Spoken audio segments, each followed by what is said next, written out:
让我把碎嘴小鸟的东西偷偷打印成纸，看看它什么反应。过来吃饭了。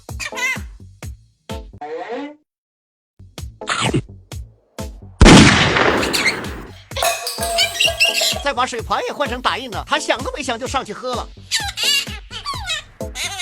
把他的鸟窝也换成打印的。感觉有诈，这我不能睡了。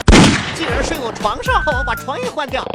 怎么感觉硬硬的，睡得腰疼？哎，原来是你，我的，还我！想抢没毛，我咬死你！小鸟不可以睡床上，你会被压扁的。你给我等着！把他弟弟也变成打印的。